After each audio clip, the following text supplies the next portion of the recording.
하나님께서 이스라엘 백성들을 가나안 왕 야빈이라고 하는 당시에 왕의 손으로부터 이스라엘을 구해주셨습니다. 그때 이스라엘 백성들이 가나안 왕 야빈에게 어려움을 당했던 이유는 우리 8절에서는 보면 새 신들을 택하였으므로, 즉 우상을, 하나님 대신에 우상을 섬겼기 때문에 이스라엘 백성들이 하나님 앞에 징계를 받아서 가나안 왕 야빈의 손에 의해서 어려움을 겪었다. 성경이 그렇게 설명하고 있습니다. 그런데도 불구하고 하나님께서 바락과 드보라를 통해 가지고 이스라엘 백성들을 구원하시는데, 그들을 통해서 구원하시지만 모든 구원의 역사는 하나님의 손에 달려 있었습니다. 하나님께서 비를 주셔가지고, 비가 내려가지고 이스라엘 백성들이 그 가나안 왕 야빈과 또 군대 장관 시스라를 이겼다라고 성경이 설명하고 있습니다. 그러면서 우리 앞부분에 보시면 요 전쟁이 일어나는 요 상황, 요 전쟁이 일어나는 상황을 6절에는 이렇게 설명하고 있습니다. 아낫의 아들 삼갈의 날에 또는 야엘의 날에 대로가 비었고 길의 행인들은 오솔길로 다녔도다. 이스라엘에는 마을 사람이 그쳤으니, 이렇게 설명하고 있거든요.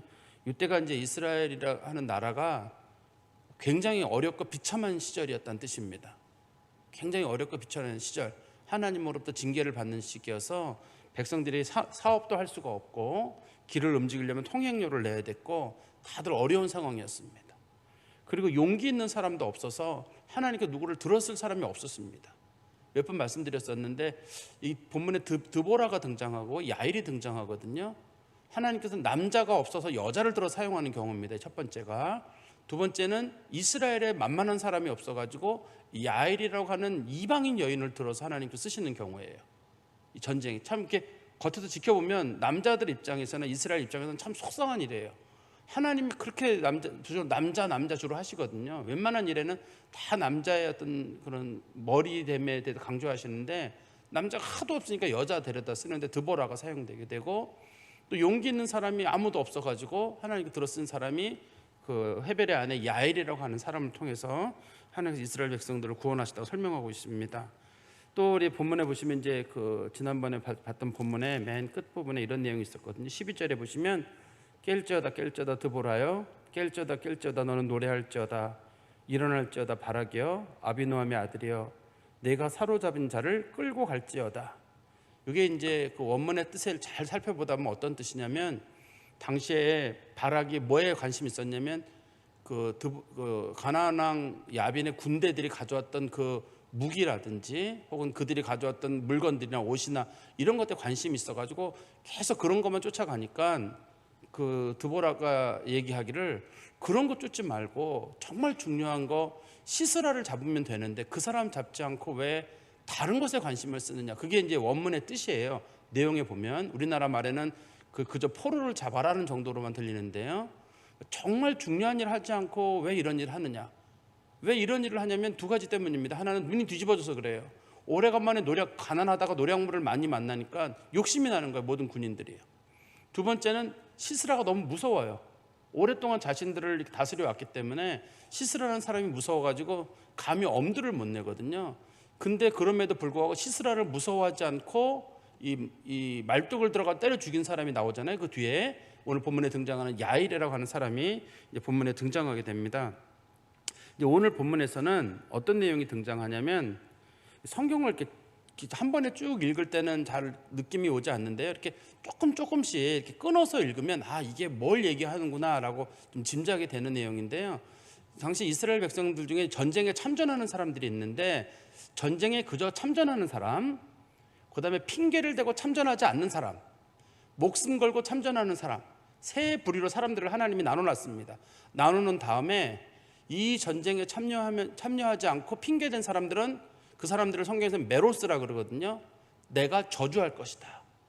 이렇게 성경이 설명을 하고 있어요. 이 본문에 보시면 우리 한번 성경 말씀 볼까요? 13절부터 말씀해 보시면, 그때 남은 귀인과 백성들이 내려왔고 여호와께서 나를 위하여 용사들을 치시려고 내려오셨도다. 이 전쟁은 하나님의 전쟁인데, 처음에는 이 전쟁에 모든 사람들이 참여한 게 아니라 원래는 스불론과 납달리 사람들만 이 전쟁에 참여했습니다. 스불론과 납달리가 바락이 속해 있던 그 지파 사람들이에요. 그리고 그동안 피해를 제일 많이 입었던 사람들이거든요. 그래서 전쟁을 하려고 하니까 마침 그 사람들만 이 전쟁에 참여하게 됐습니다. 1차적으로는. 그런데 하나님이 내려오셨단 말은 이거는 하나님의 전쟁이에요. 그래서 처음엔 스불론과 납달리만 왔는데 나중에 그 전쟁에 남은 귀인과 백성들이 내려왔다. 백성의 다른 지파의 백성의 지도자들과 일반 백성들도 그 전쟁에 참전을 했다는 뜻입니다. 그리고 우리 14절의 말씀에 보시면 이 14절의 말씀에 14절부터 15절까지 중간에 보시면 어떤 사람이 나오냐면 전쟁에 참여를 했는데 그저 단순하게 전쟁에 참여한 사람들의 지파들이 나옵니다. 14절입니다. 에브라임에게서 나온 자들은 아말렉의 뿌리 박힌 자들이요. 그러니까 원래 아말렉 지파는 저 이스라엘 지도의 맨 남쪽에 살아요. 원래는. 그런데 아말렉 지파 사람들 중에 일부가 에브라임 지파 쪽 지역에 살고 있었던 것 같아요. 그래서 본문에 보시면 에브라임 지파의 사람들이 전쟁에 참전하게 됐는데 그 사람들은 아말렉의 뿌리 박힌 자들, 아말렉 때문에 고생을 많이 겪은 사람들이란 뜻입니다. 그 사람들이 아말렉이 고생을 많이 겪었던 에브라임 지파가 그 전쟁에 참전을 했고, 두 번째는 베냐민은 백성 중에서 너를 따르는 자들이요. 여기서 너를은 에브라임 지파거든요. 두 번째 에브라임 지파가 참전하니까 그러면 베냐민 지파가 바로 옆에 있어요. 원래 에브라임 지파랑 붙어 있습니다. 그래서 베냐민 지파가 우리도 그럼 전쟁에 참전하겠다라고 참여하게 되고, 세 번째는 마길에게서 명령하는 자들이 내려왔고, 마길은 우리 그 므낫세 지파 중에서 요단강 동쪽에 사는 사람들, 이스라엘을 원래 요단강 서쪽이라 그래요. 그 다음에 요단강 동쪽 지역, 그 성경에 보시면 뭐 갓 지파, 므낫세 지파, 이렇게 르우벤 지파 이렇게 있는 지역 있잖아요. 그 중에서 그 므낫세 지파 중에 동쪽에 사는 사람들을 마길의 자손이라고 합니다. 성경에서. 그 사람들은 누가 왔냐면 명령하는 자들이 참석했다. 모든 사람이 온 건 아니지만 그래도 지휘관이 될 만한 사람들이 그 전쟁에 참전을 했고, 그 다음에 스불론에게서는 대장군의 지팡이를 잡은 자들이 내려왔다. 아주 최고 그 지도자들한테 사령관 같은 사람들이죠. 최고 어떤 그런 지도력을 가지고 있는 사람들, 그 사람들이 참전했습니다. 이게 우리가 생각할 때는 전쟁할 때 모든 사람이 참전하는 거 아닙니다. 우리나라도 6.25 때 보면은 보병을 보낸 군대가 있고 공군을 보낸 군대가 있고 또 그다음에 무슨 뭐 기갑사단이 오는 군대가 있고 여러 군대가 오잖아요. 어느 군대가 오는 게 아니라 각각의 군대들마다 자기네 장점이 있는 건데, 여기 보면 에브라임은 그냥 일반 군대가 참전했는데 아말렉 때문에 고생을 겪은 사람들이고 베냐민도 마찬가지인데, 그렇지만 그 므낫세 지파 동쪽에 살던 사람들, 요단강 동쪽의 므낫세 지파 사람들은 모두가 참전하지는 못했지만 지휘관들을 보냈고, 거기에 그다음에 스불론에서는 그 사람들보다 더 높은 지휘관들, 대장군의 지팡이를 잡은 자들이란 말은 더 높은 지휘관들이거든요. 그 지휘관들을 보냈다는 뜻입니다. 그리고 이사갈의 방백들이 드보라와 함께하니 이사갈과 같이 바락도 그 뒤를 따라 골짜기로 달려 내려가니, 이제 이사갈 지파 사람들이 여기에 전쟁에 참여하게 됐는데, 이사갈 지파 사람들 전쟁에 참여하는 그때에 바락도 그 전쟁에 같이 참석을 했다고 하고 있거든요. 그러니까 바락이 원래 전쟁에 참여했던 건 맞습니다. 그런데 이 사람들을 데리고 바락이 지금 전쟁에 참여를 했는데, 성경의 표현 중에 이런 표현이 있잖아요. 골짜기로 달려 내려갔다, 이런 표현이 있거든요. 골짜기라는 말의 뜻은 전쟁이 심한 곳, 이런 뜻입니다. 이게 성경에서 전쟁이 심한 곳에 참여한 사람들의 그 지파들의 모습입니다. 거기가 그런가 하면은 우리 15절 중간에 보시면 이런 표현이 있잖아요. 15절 중간에 보시면 루벤 시냇가에서 큰 결심이 있었도다. 내가 양의 우리 가운데 앉아서 목자의 피리 부는 소리를 들으면 어찌 됨이냐. 루벤 시냇가에서 큰 결심이 있었도다. 루벤 지파는 큰 결심을 했다라고 되어 있거든요. 그런데 이 본문을 잘 보시면 우리나라 말은 구분이 잘 안 돼요. 위에 나오는 결심이라는 말이 있고 15절에 16절에도 큰 결심이란 말이 있잖아요. 근데 이게 히브리어로는 다른 말이에요. 위의 결심은 참전하겠다는 결심을 보인 거고, 뒤에 나오는 결심은 참전하지 않겠다는 결심이에요. 히브리어로 글자가 다릅니다. 이 두 개가. 위에는 나는 참여하겠어라고 할 때 결심하는 글자고, 근데 발음도 거의 똑같아요. 근데 한 글자만 다르거든요. 한 글자만 다른데 위에 거는 참전하겠다는 결심, 밑에 거는 돌아가겠다는 결심. 그래서 처음에는 루벤 지파가 전쟁에 참여를 하겠다고, 원래 요단강 동쪽에 살잖아요. 전쟁에 참여하겠다고 했다가 이 사람들이 마음을 돌이키고 전쟁에 참여하지 않았다는 뜻입니다. 왜 참여하지 않았냐면 여기 뒤에 나오죠. 왜 참여하지 않았는지가 목자의 피리 소리를 들으면 어찌 됨이냐? 르우벤 시내가에서 큰 결심이 있었도다. 두 가지 때문이에요. 하나는 이 르우벤 지파 사람들은 양하고 소를 많이 키우고 있었거든요. 그쪽 지역이 이제 바산 지역이라 그래요.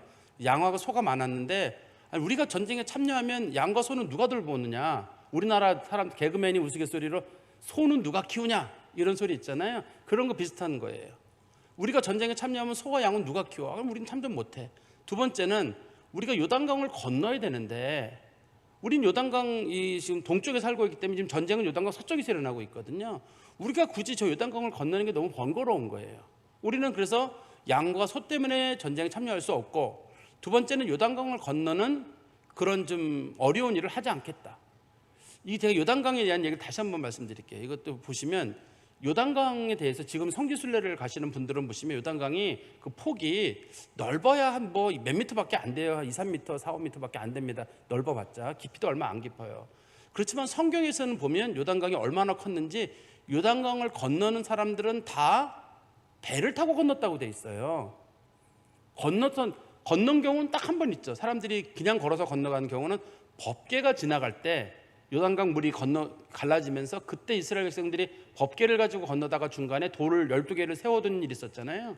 그 사건, 여호수아서에 나오는 그 사건 빼놓고는 나머지는 요단강은 항상 배를 타고 다녔어요. 그래서 그 앞에서도 이 전쟁에 대한 문제에 대해 논의를 할 때에도 우리 에웃이 전쟁에 대한 논의를 할 때에도 나루터를 지켜라. 이 에그론의 군대들이 돌아가지 못하도록 나루터를 지켜라. 그래서 나루터를 지키는 바람에 에글론의 군대가 전부 다 죽게 되거든요. 여리고에서. 그러니까 지금 요단강을 생각하면 사람들이 성경에 내가 요단강 가봤는데 아유 요단강 코딱지만하게 그게 뭐 한 개울만 하더라고. 난 무슨 뭐 큰 강인 줄 알았어. 이렇게 얘기하시는 분들이 있어요. 이 요단강이 지금 적은 이유는 아마 환경의 변화도 있을 것 같고 지금 그 갈릴리 호수에 댐을 만들어 가지고 수위 조절하고 있거든요. 거기가 오랫동안 가뭄이 와가지고 수위 조절을 해가지고 그 물로 농작물을 키우거나 그런 걸 하고 있어요. 그래서 물이 줄어든 겁니다, 실제적으로. 그러니까 지금의 요단강을 성경에 말하는 나는 뭐 요단강 큰 줄 알았는데 아유 뭐 개울이야 이렇게 갔다 오신 분들이 하나같이 그런 얘기를 하시더라고요. 그래서 제가 이제 한 20세기 초반에 어떤 독일 사람이 찍은 사진이 있어요. 요단강 한 1km 됩니다, 이 넓이가. 근데 지금은 가보면 2, 3m밖에 안 돼요, 그 넓이가요. 그리고 깊이도 저희 교회가 갔을 때는 그때 이제 건기였었는데 우기에 가신 분들은 좀 사람 한두 길 정도는 된다고 하더라고요. 우기에 갔다 오신 분들 얘기로는. 그렇지만 일반적으로 성경에서는 그 상당히 깊으니까 배를 타고만 움직여야 됐던 거예요. 그러니까 이게 지금보다도 성경의 시기가 요 사사기면은 지금부터 3000년 전쯤의 일이거든요. 그리고 지금 이스라엘의 그 요단강 주변에는 그 사자나 곰이 살 수가 없잖아요. 그렇지만 성경에 보면 그 엘리사 때 요단강가에 그 곰이 살았다고 돼 있거든요. 그러니까 울창한 숲이 조성돼 있었다고 돼 있고 사자도 살았다고 돼 있는데 지금 이스라엘에 사자 살 만한 데가 어디 있어요? 아주 뭐 황량한데. 그러니까 지금의 식생과는 많이 달랐다.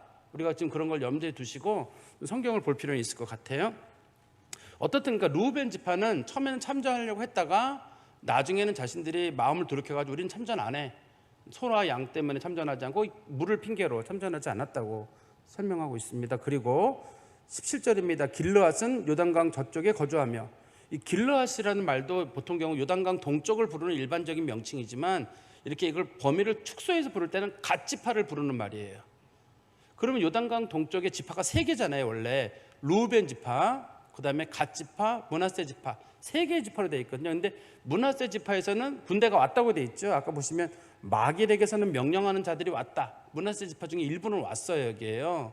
왔는데 본문에 보시면 다시 본문에 가보시면 17절에 길르앗은 요단강 저쪽에 거주한다라는 말은 갓지파 사람들은 우리도 그 르우벤 지파 마찬가지로 우리도 요단강 건너는 게 불편하다.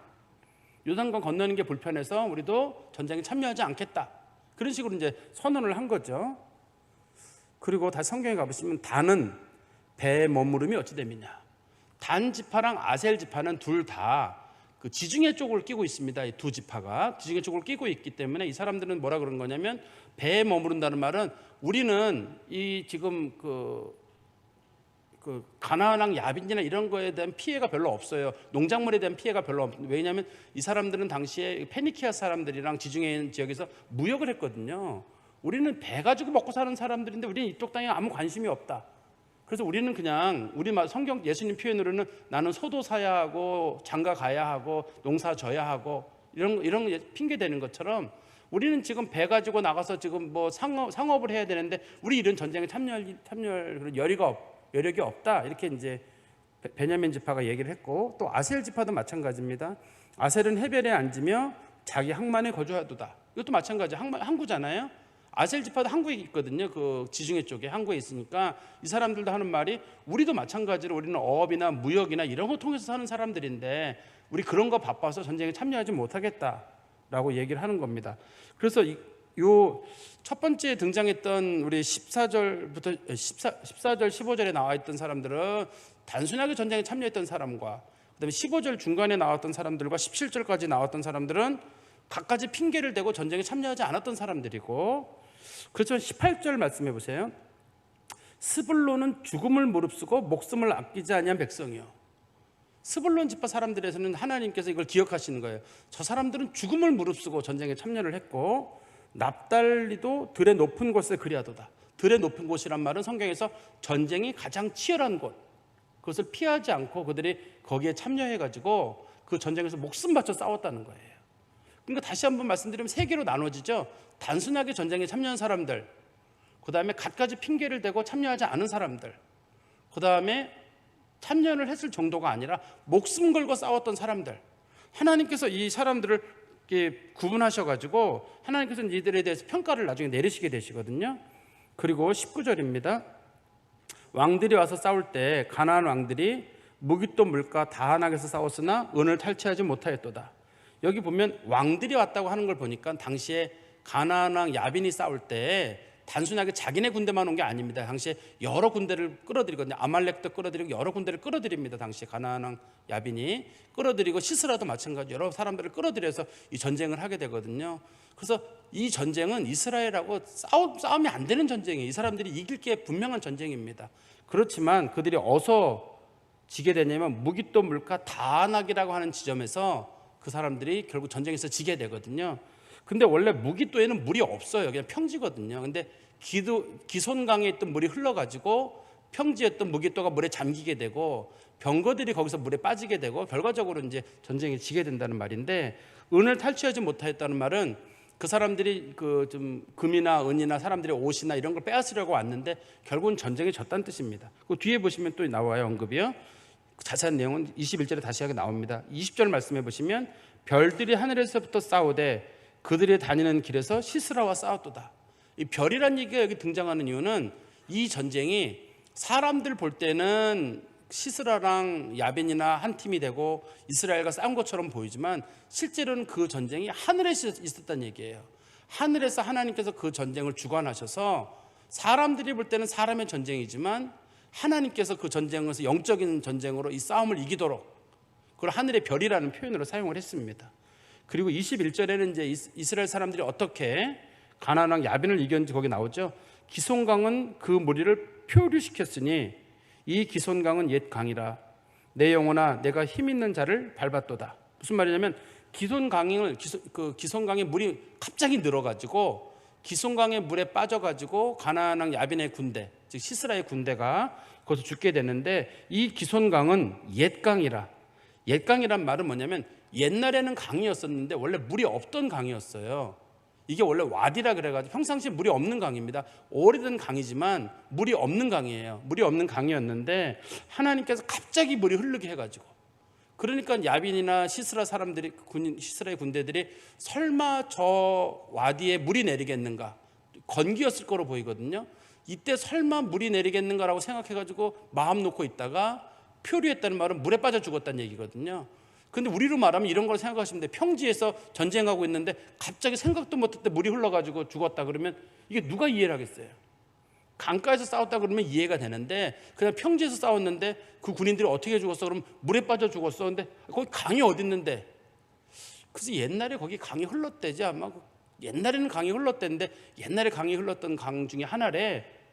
야, 그게 언제 얘긴데 그게 무슨 강이야? 그게 말도 안 돼 라고 사람들이 전부 다 그건 강이라고 생각도 안 했던 그 강이에요. 그 강의 물이 그렇게 많이 흘러가지고 그런 일이 있을 거라고 생각도 못했는데 하나님께서 그 사람들을 물에 빠뜨려서 죽였다는 말입니다. 그리고 22절입니다.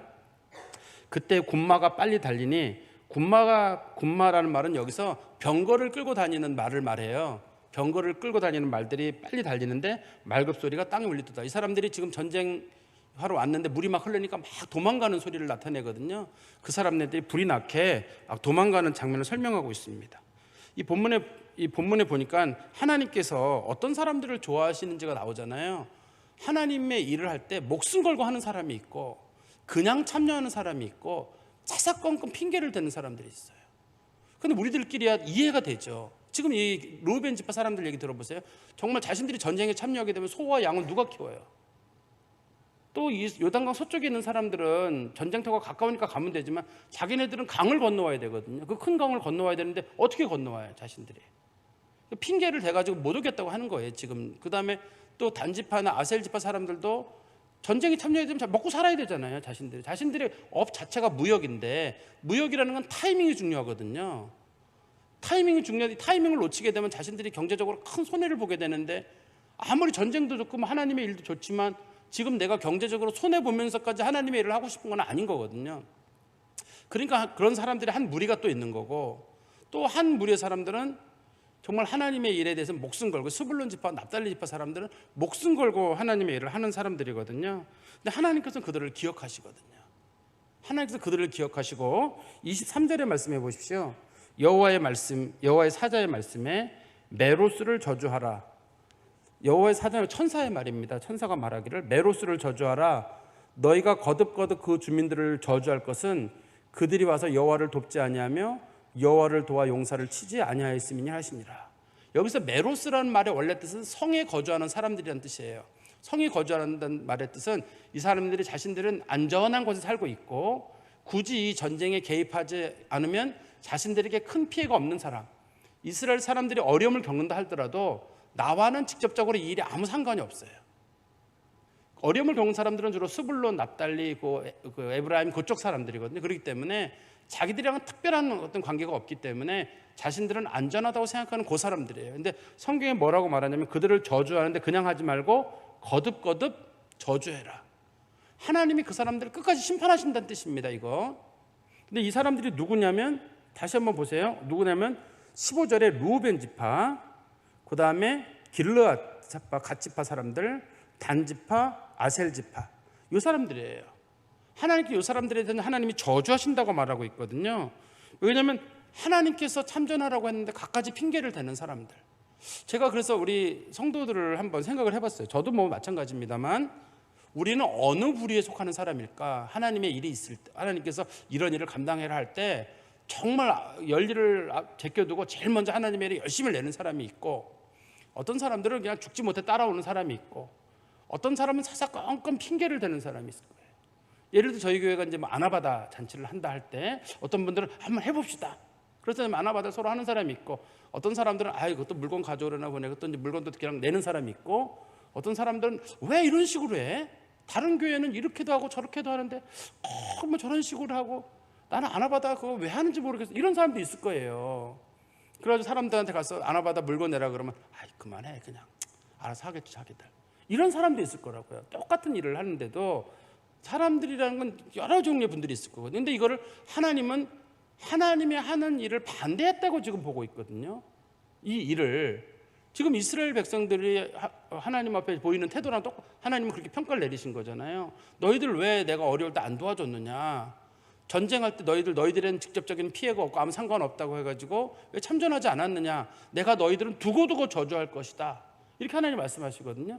여기 근데 유다 지파가 왜 언급이 안 되는지 잘 모르겠어요. 원래 유다 지파가 중요한 지파여가지고 유다 지파가 언급이 돼 있어야 되는데 유다 지파가 특별히 언급이 안 돼 있어요, 여기에요. 유다 지파가. 그래서 그거는 이유는 모르겠습니다. 유다 지파가 왜 없는지는, 유다 지파랑 이거랑 직접적인 상관이 없었는지 어떤지는 모르겠는데 축복에도 없고 저주에도 유다 지파가 없어요, 이 내용에는. 그건 아마 뭐 어떤 특별한 영적인 의미가 있는지는 제가 좀 더 찾아봐야 될 것 같은데, 저도 고민했거든요. 왜 유다 지파가 없지 여기에? 또 시므온 지파는 없는 이유는 시므온 지파는 유다 지파랑 같이 붙어 있기 때문에 두 개는 한 지파거든요. 그래서 그 사람들은 유다 지파랑 시므온 지파가 왜 여기서 빠져 있을까? 이게 아마 가나안 북쪽에서 일어난 일이어서 그런가? 남쪽에 있는 사람들은 그래서 빠졌나? 이런 정도의 고민만 해보거든요. 어떻든 하나님의 일을 하는 사람들은 고민해 볼 일이에요. 내가 어떤 부류에 속하는지. 하나님께서 원하시는 건 정말 하나님 앞에 목숨 걸고 한 사람들. 우리가 교회를 섬기든지 뭐 누구를 돕는 일이든지 어떤 일을 하는 간에 정말 하나님의 일을 목숨 걸고 하는 거예요. 그게 제일 좋은 것 같아. 나는 하나님의 일은 목숨 걸고 한다. 그런 분들이 제일 좋고, 최소한 중간은 갔으면 좋겠어요. 그래, 목숨은 안 걸더라도 그냥 난 자리는 지킨다. 거기까지는 괜찮아요. 그러다 수예배 뭘 부르고 그냥 다른 게 수예배 없어졌다는데 이미 수예배 다른 교회는 오전에 한다는데 우리도 오전에 하면 얼마나 좋아. 그래서 우리도 오전에 하려는 얘기가 몇 번 있었어요. 저희 교회도 몇 번 있었는데, 남자분들 중에 퇴근하고 오시는 분들, 직장생활 하시는 분들은 오전에 못 오거든요. 그러면 이제 오전 오후를 하게 되면 몇 명 되지도 않는데, 이게 뭐 몇백 명이나 된다 그러면 나눠서 하지만 몇 명 되지도 않는데 나누다 보면 결과적으로는 오후 예배가 없어지게 되거든요. 그러면 새벽 수요 예배는 직장 생활을 하지 않는 보통 여자들로만 구성된 예배가 형성이 되게 돼요. 이 예배가요. 근데 교역자들은 편하죠. 왜냐면 12시쯤 되면 퇴근하면 되는 일이니까. 근데 우리가 전통적으로 수요 예배를 수요 기도회라고 해가지고 중간에 일주일 중간에 시간을 내서 하나님 앞에 예배 드리려고 일부러, 그래서 수요 예배가 참 그 성도들의 발목을 잡는 거예요. 요즘 같은 경우, 옛날에는 어디 뭐 성도들이 놀러 다닐 일이 없어 그랬는데, 요즘 같은 경우 성도들은 흔한 얘기로 그 뭐 예배 시간에 쓰는 표현은 아닙니다만 신앙생활 열심히 하는 사람들은 손 없는 날이 없어요. 주일날은 주일날 내로 바쁘고, 화요일날은 구역장 성공 수예배 있지, 목요일 하루가 이 손 없는 날이에요. 금요일날 뭐 있지, 토요일날 뭐 있지. 그러니 이게 뭐 참 교회 열심히 하시는 분들 정말 열심히 합니다. 여러 모양으로. 그래서 저는 이만큼 교회가 갖춰지는 일에는 그분들의 수고가 있다고 보고, 하나님이 거기에 대한 상을 주신다고 말씀하고 있거든요. 스불론 집안, 납달리 집안 정말 수고했다 이렇게 말씀하시는데, 메로스에 대해서는 자기는 편안하고 온갖 핑계를 대면서 자기 먹고 사는 거, 그런 걸 핑계댄 사람들은 하나님 내가 저주하겠다 이렇게 말씀하고 있거든요. 그 다음에 우리 24절의 말씀에 가보시면, 겐사람 헤벨의 아내 야엘은, 제가 처음에도 말씀드렸지만 이 야엘이라고 하는 사람은 겐사람이에요. 이스라엘 사람이 아닙니다. 이게 이 사람들은 모세의 장인 이드로의 집안이에요. 원래 미디안 쪽에 속했던 사람들이거든요. 그런데 이 사람들이 이스라엘 옆에 붙어 살았어요. 그리고 이 사람들이 원래 거하는 장소가 여리고에 살고 있었거든요.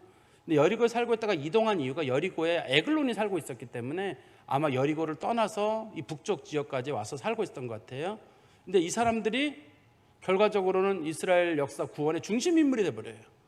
우리는 구원 그럼 주로 유대인들, 이스라엘 사람들 그러는데, 구약 역사에도 하나님께서 이방인들을 들어서 구원의 역사에 사용하시고 이들을 구원 백성으로 삼으시는 이제 구약의 증거들이 있는데, 그 중에 이게 한 사람인데, 또 처음에도 제가 말씀드렸죠. 남자가 없어가지고 하나님 여자 사용하시고, 이스라엘이 없어가지고 이방인들을 사용하시는 그런 경우입니다. 24절입니다. 겐사람 헤벨의 아내 야엘은 다른 여인들보다 복을 받을 것이니 장막에 있는 여인들보다 더욱 복을 받을 것이로다. 장막에 있는 여인들이란 말은 편안한 곳, 안전한 곳에 있는 사람들이에요. 그런데 이 헤벨은 그러니까 장막으로 둘러싸인 곳에 살고 있는 사람이 아니라, 이 사람네들은 지금 나그네처럼 지나고 있거든요. 왜냐하면 원래 거하던 곳이 여리고였기 때문에 지금 여리고에서 이쪽으로 북쪽으로 이사로 온 겁니다. 그렇기 때문에 살만한 곳이 마땅치 않으니까 그냥 천막 치고 있는 정도예요. 여기 본문에서 장막이라는 말은 그 텐트를 부르는 말이 아니라 안전한 곳에 살고 있는 여인들, 우리로 말하면 부유하게 사는 사람들보다는 이 야엘이 더 복을 받았다. 한번 보세요. 어떤 일 때문에 복을 받았냐면, 시스라가 물을 구하며, 시스라가 그 가나안 왕 야빈의 군대 장관 시스라죠. 물을 구하며 이 여자가 뭐를 줬냐면 우유를 줬는데, 어떤 우유를 줬냐면 곧 엉긴 우유를 줬어요. 그 사람이 물을 달라고 하니까 우유를 줬는데, 우유 중에 엉긴 우유, 즉 요구르트란 말이거든요. 당시에 이 여자가 뭐를 했냐면 그 시스라의 마음을 사기 위해서 제일 좋은 걸 줬어요. 당시에 요구르트 귀한 거거든요. 여기서도. 그래서 제일 좋은 거 요구르트를 주고, 두 번째는 귀한 그릇에, 이렇게 귀한 그릇이란 말은 그냥 허접한 그릇이 아니라 자기네 집에 있는 그릇 중에 제일 좋은 거, 그걸 골라가지고 주고, 그 다음에 우리나라 말에는 담아 주었다 그러면 한 단어잖아요. 담아서 주었다. 그런데 히브리어 글자에는 담다가 하나, 주었다가 하나거든요. 그래서 그 아주 비싼 그릇에 담았고, 두 번째는 주었다는 말이 우리나라의 한자 수어 중에 거한잼이란 말 있죠. 왜 옛날에 여자들이 남편에게 예의를 다할 때는 그 그 이마에다가 이렇게 맞춰가지고 눈썹에 맞춰가지고 상을 들어서 이렇게 남편에게 밥을 줬다고 하는 것처럼 거한잼이라는 한자가 있잖아요. 그런 것처럼 여기도 마찬가지로 이 야일이라는 여자가 상을 높이 들어가지고 그 사람에게 최대한 잘 예의를 갖췄다는 뜻이에요. 그러니까 이 얘기를 우리가 보면은 시스라가 왜 저렇게 야엘의 행동에 넘어갔을까, 마음을 놓았을까라고 하는데 세 가지 때문이잖아요. 하나는 자기가 그저 물 달라고 했는데 자기네 집에 제일 맛있는 거 먼저 내주고, 또 이 본문에 보니까 귀한 그릇이라고 돼 있잖아요. 제일 좋은 그릇에 담아주고, 그냥 음식 드세요 이게 하는 게 아니라 최대한의 예의를 갖춰가지고 다 갖다 주니까 그 음식을 받는 순간에 시스라가 마음이 풀어진 거예요. 이 사람은 내가 믿어도 되겠구나. 그래가지고 26절에 보시죠. 손으로 장막 말뚝을 잡으며, 이 손은 여기서 손은 왼손입니다. 왼손이란 말은 손이란 말을 쓴 거예요. 왼손으로는 장막 말뚝을 잡으며 오른손으로 일꾼들의 방망이를 들고 시스라를 쳐서 그의 머리를 뚫 때 곧 그의 관자놀이를 꿰뚫었도다. 이거 여러분 한번 생각해 보세요. 여자가 어떤 남자 자고 있는데 그것도 군인이에요. 최정의 군인입니다. 이스라엘을 20년 동안 통치했던 최정의 군인이 와가지고 딱 자고 있는데 저는 만만한데 내가 가가지고 관자놀이를 뚫어? 요거 내가 확 이게 쉽겠어요? 여러분 어떠세요? 이 군인이 그렇게 사람들 눈에 만만한 사람 아니잖아요. 근데 이 여자가 이런 취했던 행동은 굉장한 용기예요. 이런 용기를 가진 사람은 성경에 이 시대에 이 사람은 딱 하나예요. 이 용기를 가진 사람. 그리고 그 사람이 한 번에 죽는 게 아닙니다. 27절에 보십시오. 우리 마음 같아서는 관자놀이를 찌르면서 그 사람이 그냥 죽었다 싶지만 27절에 보시면 그가 발 앞에 구부러지며 엎드러지고 쓰러졌고 그의 발 앞에 구부러지고 엎드러져서 그의 구부러진 곳에 엎드려 죽었도다. 몸을 떨고 부들부들 떨고 막 사지를 비틀고 막 난리를 치다가 그리고 죽었다, 이런 얘기거든요. 그 관자놀이를 때려 죽는 순간에 에이 기절한 김에 죽어야지 뭐 이런 게 아니라 막 그냥 난리를 폈을 거면 집을 막 뒤집어 놨을 거거든요. 이 사람이 죽기 직전에. 근데도 이 여자가 정말 끝까지 이 용기를 가지고 이 시스라를 죽인 거거든요. 그런데 시스라는 겐 족속하고 적대적인 관계가 아니에요. 우리 앞부분에서도 나오거든요. 겐 족속은 이스라엘 그 족속하고 여기 보면 나오죠. 그 평화 언약을 맺었다고 돼 있어요. 평화 언약을 맺어가지고 이 사람들은 적대 관계를 맺고 있지 않았는데 여기 있네요. 4장 17절에 보시면 시스라가 걸어서 도망하여 겐 사람 헤벨의 아내 야엘의 장막에 이르렀으니 그는 하소랑 야빈과 겐 사람 헤벨의 집 사이에는 하소랑 야빈과 겐 사람 헤벨의 집 사이에는 화평이 있습니다. 서로 적대 관계가 아닙니다. 근데 이 여인이 봤을 때 하나님의 백성들을 괴롭히는 사람들은 결국 하나님의 적이라고 봤던 거예요.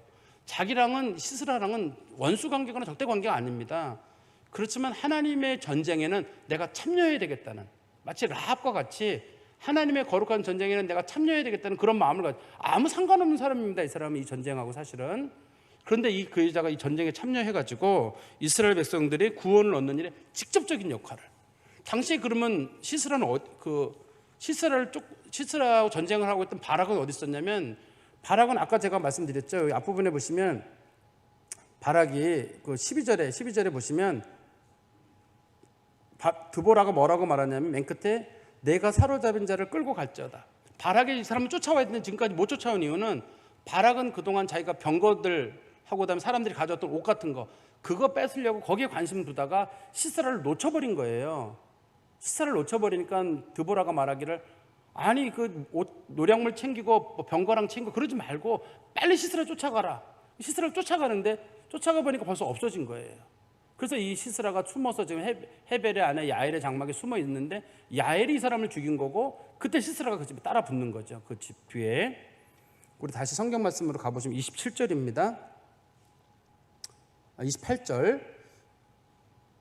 28절하고 29절에 보시면 이 전쟁 자체가 싸움이 안 되는 전쟁이라는 뜻이에요. 시스라의 어머니가 창문을 통하여 바라보며 창살을 통하여 부르짖기를 그의 병거가 어찌하여 더디 오는가, 그의 병거들의 걸음이 어찌하여 늦어지는가.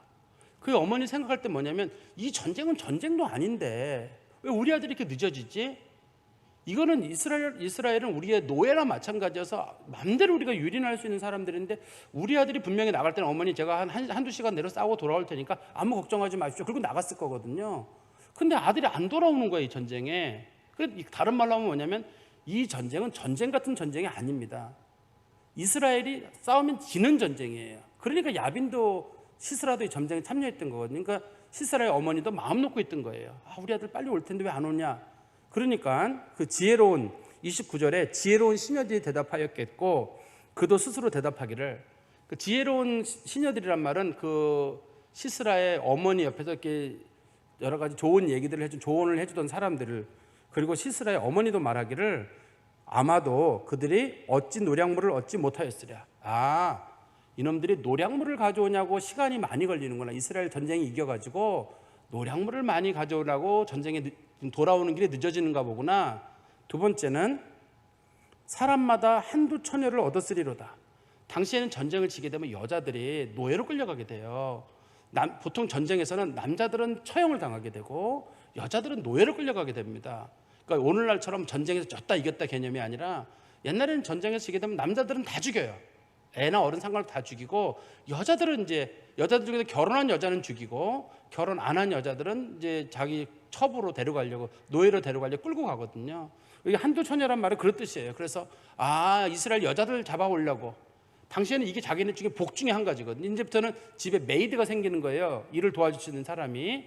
그런 일을 하고 여자 데리고 오나 보다. 세 번째는 시스라는 채색 옷을 노력하였으리니 그것은 수놓은 채색 옷이리로다. 즉 채색 옷은 남자가 입는 옷이 채색 옷이고 수놓은 채색 옷은 여자가 입는 채색 옷입니다. 이 본문에서 남자 옷, 여자 옷 챙겨오는데 시간이 걸리는 것보다 곧 양쪽에 수놓은 채색 옷이리니, 양쪽에 수놓은 채색 여자 옷이라는 뜻이에요. 노력한 자의 목에 꾸미리로다 하였으리라. 말하면 이 사람들이 옷 뺏어가지고 여자 옷 남자 옷 뺏어가지고 목에다 다 두르고 입고 오냐고 이놈들이 시간이 오래 걸리는가 보구나. 이 말은 시스라의 어머니가 보든 시스라의 어머니에게 조언을 하던 여자들이 보든 간에 이 전쟁은 하나만에 이기는 전쟁이에요. 근데 금방 올 줄 알았는데 금방 안 오는 걸 보니까 노략물을 가지고 오든지 처녀들을 지금 노비로 잡아오든지 아니면 남자 옷 여자 옷 챙겨가지고 지금 목에다 두르고 오든지 아마 그래서 늦어지는가 보다 이렇게 생각했다는 겁니다. 31절입니다. 주 여호와여, 주의 원수는 다 이같이 망하게 하시고 주를 사랑하는 자들은 해가 힘있게 도승같이 하시옵소서 하니라. 그 땅이 40년 동안 평온하였더라. 지금 이제 이거 바락하고 드보라가 부른 노래잖아요.